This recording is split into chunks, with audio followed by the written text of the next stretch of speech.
Bonjour, maître Paul Matonnet. Merci beaucoup d'être avec nous pour pouvoir traiter le dossier de votre client devant la Cour de cassation. Pouvez-vous justement leur expliquer en quoi consiste un pourvoi en cassation et quelles en sont les étapes clés, maître Paul Matonnet?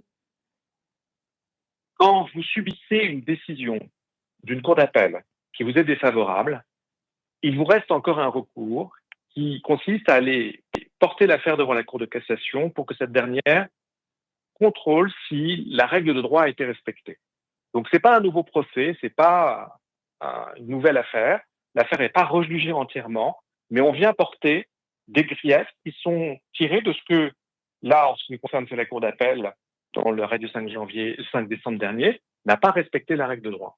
Voilà, on ne replaide pas le fond, on examine la légalité de l'arrêt. C'est une voie de recours très importante parce qu'elle permet que toute personne, qu'il soit à Paris, à Fort-de-France, à Pau ou à Marseille, puisse obtenir la même application de la loi pénale, la même exigence de qualité de justice que dans tout autre endroit du territoire français.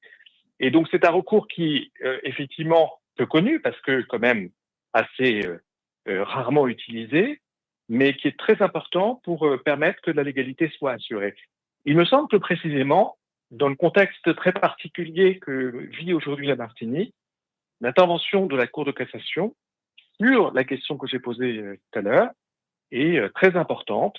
Il est, je pense, essentiel qu'il soit bien entendu que sur le territoire de la Martinique, la loi s'applique de la même manière que partout ailleurs sur le territoire français, dans les deux sens, autant dans le sens qui est celui que nous entendons souvent dans la bouche des responsables publics et judiciaires qui, eux, disent qu'il faudrait que la loi s'applique et des sanctions soient prononcées, mais aussi, également, dans le sens des intérêts des individus et des libertés.